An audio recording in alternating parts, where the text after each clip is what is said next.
1-year mark of the Russian invasion of Ukraine is approaching. The conflict so devastating. Thousands have been killed, millions displaced, and many are struggling with food insecurity. Entrepreneur Bethenny Frankel and Dancing with the Stars pro Maksim Chmerkovskiy are teaming up with Unify Ukraine to show their solidarity with the country. They're encouraging you to do the same thing with us this morning. Bethenny and Max, nice to have you both here. Thank you. So how did you two team up? Not that you're strange bedfellows or anything, but... No, we met years ago in entertainment on a show, and then I saw that Max was in Ukraine, and I got involved to do relief work and messaged he and his wife, because we had people on the inside getting people out, and we connected. Bethenny, I knew, like, you and I talked during that time when it first happened, and somehow you were cutting through all the bureaucratic red tape to get to, right? Yeah. And Max, you were there. We were Zooming with you while you were in Ukraine. And it was funny, well, it's not funny, but interesting, because it was my first dive into that kind of disaster relief realm and understanding on how these things work. You know, I lived in a pink sunglasses, like, oh, here you go, and now everything's solved, and it's not the way it is. I actually went through a different organization before I decided that this is the one because of our conversation. Why did you stop that? Bureaucracy, like you said, I'm looking at a person who's able to deliver straight to the hands through, the network that Bethenny put together with her partners, and then I compared some of the big names that were advertised at the same time, and there was just nonsense. He went to visit our warehouses in Poland, and it was great for me because it's true. You see people posting pictures, you see people posting links, celebrities, but they're not directly connected. So I connected to Max and said, go see my partner, Michael, in the warehouses, which are like big IKEA, Costco size, that are distributing aid. And he did, and it's his country, so it's his pride, and he wants the most for the money being donated. So it was a great alignment, and he called me with his father. He wanted to do his due diligence and research, and it was really a great partnership. So tell us what's going on today. Sunflowers, Unify, yeah? So this is January 22nd is Unify Ukraine. It's a day that we're planting 335 sunflowers, which are a symbol of peace, happiness, and hope, to signify 335 days of occupation in Ukraine. The headlines have faded. The crisis still exists. So people should post a picture of a sunflower, or you can go online on the Unify Ukraine site to get a meme of a sunflower and post your own picture. Just unity to say we recognize that this has gone on for almost a year and the crisis exists, which Max knows more than anyone. And Max, obviously it has gone on for a year. You've been back there at some point to the Poland area to help out with some of the relief efforts there. I mean, what are you hearing about life on the ground? How difficult it is for people? Because, I mean, people are trying to get back to a sense of normalcy.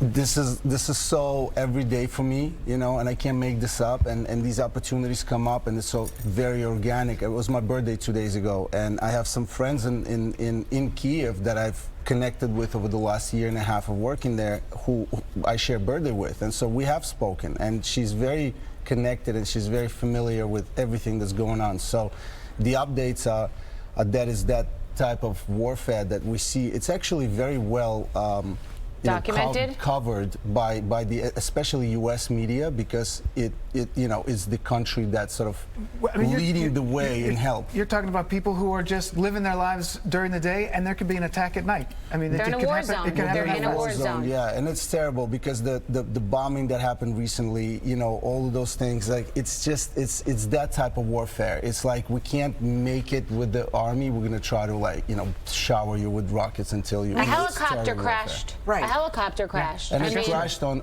a kindergarten. Oh, yeah, they're living in a war zone, and it's hard to focus on everything at the same time with all that's going on in the world, the pandemic and different disasters. So we're here to remind everyone this still goes on, and post a photo of a sunflower January 22nd. It just aligns everyone as a country in saying we've done so much, but we want everyone to know we're still there for them. So what can we do? Because we know that you're getting everything, all the supplies that Ukrainians need. What can we do to kind of support that? Is there a website we should go to? UnifyUkraineCampaign.org is the website. They will give different charity organizations. I have a relief effort called Be Strong with Global Empowerment Mission. We've worked with Max. If you want to donate, 100% goes directly to the effort. We've raised hundreds of millions of dollars worldwide in disaster crisis. No red tape, immediate, and no BS. So how does Bethenny Frankel, the girl that I knew as a personal chef when the dinosaurs roamed the earth. Cookie baker. You used to come to work in a horse and carriage when I was doing my cookies. Amazing. I mean, it literally was. I mean, look at you. You went on. I mean, you developed a Skinny Girl, and well, now the cookie business, you're going to get into a Skinny Girl business. And now you're cutting through bureaucratic red tape.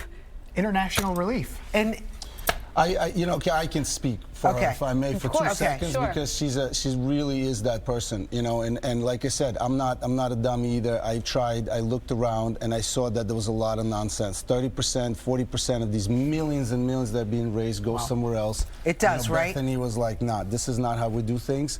And every person that I met at that warehouse that Bethenny mentioned in Poland, the Ukrainians that have fled and donated their time and are working are back in Kiev now. They're running warehouses in Ukraine. So the movement is working.